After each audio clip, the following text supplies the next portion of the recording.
یہ ارشاد فرمائیے گا کہ قرض تندرستی ان دونوں سے نجات کے لیے کوئی وظیفہ ہو تو ارشاد فرمائیے۔ بسم اللہ الرحمن الرحیم۔ حافظ صاحب فی زمانہ اس وقت پوری عالم دنیا میں اور بالخصوص پاکستان میں یہ ہر گھر یا ہر دوسرے گھر کا مسئلہ ہے۔ ایک تو یوں کہہ لیں کہ قیامت کی نشانیوں میں سے بھی بتایا گیا کہ برکت وقت میں سے اور رزق میں سے برکت اٹھا لی جائے گی۔ اللہ پہلے ایک کماتا تھا حافظ صاحب، پورا گھر کھاتا تھا۔ جی ایک کمانے والا ہوتا تھا اور پورا گھر کھاتا تھا، اور اب یہ عالم ہے کہ کمانے والے زیادہ ہیں مگر برکت ہی نہیں، حافظ صاحب پورا ہی نہیں ہو رہا۔ تو اس پہ بھی ہمیں غور کرنا ہے کہ اب وہ برکت اٹھ گئی، اصل چیز جو ہے وہ برکت ہے، برکت بہت بڑی چیز ہے۔ تو حدیث پاک کا خلاصہ ہے، اچھا اس میں یہ ہے کہ میں جو دیکھ رہا ہوں لوگ بڑے بیتاب عالم میں ہیں، ہر بندہ بس کسی طرح خودغرض بنا ہوا ہے کہ میرا مقام ہو جائے، مجھے روزگار مل جائے، حلال اور حرام کی تمیز بھی ایک طرف، اور پھر دوسرا آدمی مشقت میں بھی پڑنا نہیں چاہ رہا۔ ہر ہماری جو یوتھ ہے، نوجوان، بے روزگاری بھی کیوں بڑھ رہی ہے حافظ صاحب، وہ سکون والا روزگار ڈھونڈ رہے ہیں، یار ذرا پرسکون ہو، بس میں دوپہر کو اٹھوں۔ ہر نوجوان دوسرا یہ کہہ رہا ہے کہ میں شام کے وقت 8 گھنٹے 6 گھنٹے دوں، یا تو گھر پہ بیٹھ جاؤں کمپیوٹر پہ، یا میں وہ کیا نام ہے اس کا، یہ جو اسٹیٹ کا کام ہوتا ہے مختلف، یعنی محنت کے لیے، مشقت کے لیے، کاروبار کی طرف نہیں جا رہے، اور نوکری بھی ایسی ڈھونڈ رہے ہیں جو سکون والی، عزت والی، کہ مجھے کوئی تو بھی نہ کہے۔ تو یہ بھی ایک بے روزگاری، غربت، تنگ دستی کا ایک بہت بڑا سبب ہے۔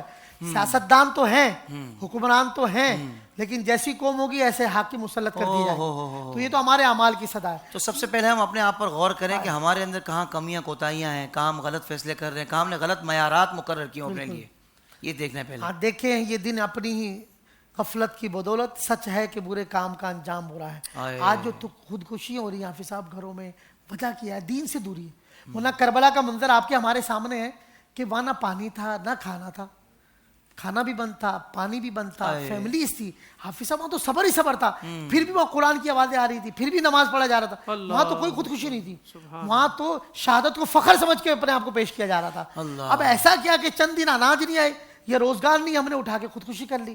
تو یہ قرآن و سنت سے دوری، اصل اللہ کی ذات پہ توکل ختم ہو گیا۔ تو اس میں ایک حدیث اور ایک وظیفہ میں بتا رہا ہوں۔ اللہ کے پیارے حبیب صلی اللہ علیہ وسلم نے ارشاد فرمایا، حدیث پاک کا خلاصہ اور مفہوم عرض کر رہا ہوں، کہ اگر ساتوں زمینوں آسمان اللہ نے کوئی مقدر، کوئی رحمت، کوئی عزت، کوئی نعمت تیرے مقدر میں لکھ دی ہے، اگر ساتوں زمینوں آسمان والے مل کر بھی چاہیں وہ نعمت تجھ سے چھین لے، وہ خوشی تجھ سے چھین لے، وہ عزت تجھ سے چھین لے، فرمایا نہیں، اگر اللہ نے لکھ دی ہے، تیرا یقین ہونا چاہیے ساتوں زمین و آسمان والے کچھ بھی کر لیں مگر وہ رحمت، وہ نعمت، وہ عزت، وہ خوشی تجھے مل کر رہیں گی۔ کیا کہنے ہیں۔ دوسرا فرمایا، اگر کوئی اللہ نے تکلیف، بیماری، آزمائش تیرے مقدر میں لکھ دی ہے، ساتوں زمین و آسمان والے مل کے بھی چاہیں کہ یہ تکلیف حافظ صاحب کو نہ پہنچے یا یہ آزمائش میں نہ آئے، لیکن فرمایا اگر اللہ نے لکھی ہے تو وہ آزمائش یا وہ تکلیف وہ تجھے پہنچ کے رہے گی، وہ نہیں۔ تو یہ توکل بڑی چیز حافظ صاحب، توکل بڑی چیز، مقدر پر راضی رہنا۔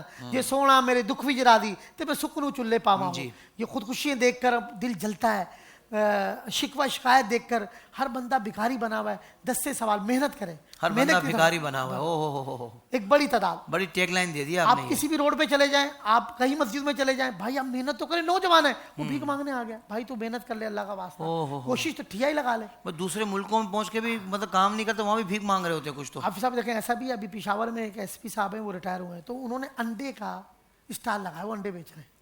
یار ایسے ہر محکمے میں اچھے برے لوگ بھی، کتنا والا تھا، ایس پی سے ریٹائر ہوئے ہیں، میں آپ کو نام بھی دوں گا، ویڈیو بھی دوں گا، ایس پی سے ریٹائر ہوئے ہیں پشاور کے اندر، انہوں نے انڈے کا ٹھیا لگایا ہوا۔ تو کیا ہے حافظ صاحب، آخرت کا سودا کیا ہے۔ ایسا بھی ہے تو ہے نا، ہمارے یہاں کوئی کھڑا ہی نہیں ہو رہا ہے روزگار کے لیے، ہر بندہ جا رہا ہے 10 سوال، بھکاری بنا ہوا ہے۔ تو اللہ کرے تو ایک وظیفہ، کیونکہ وظیفہ جب ہی عمل کرے گا جب توکل اور یقین ہوگا۔ سورہ قریش آسان وظیفہ ہے، فجر کے بعد 11 مرتبہ اور مغرب کے بعد 11 مرتبہ صحیح۔ سورہ قریش یقین کریں، اس کو اپنا اٹھتے بیٹھتے اس کو اپنا معمول بنا لیں۔ سورہ قریش میں رزق کی فراوانی ہے، بزرگوں نے لکھا ہے کہ اللہ غیب سے رزق عطا فرمائے، کوشش بھی کریں اور دعا بھی کریں۔ فجر اور مغرب کے بعد سورہ قریش 11 پار پڑھیں، انشاءاللہ غیب کے خزانوں سے آپ کی مدد ہو۔ کیا کہنے شاہ صاحب، سبحان اللہ سبحان اللہ، بہت پیارا آپ نے وظیفہ دے دیا۔ اس طرح کے اور بھی روحانی وظائف حاصل کرنے کے لیے ابھی ہمارا یوٹیوب چینل IDS روحانی علاج وزٹ کیجئے، سبسکرائب کیجئے اور نوٹیفیکیشن بیل آئیکن کو پریس کیجئے۔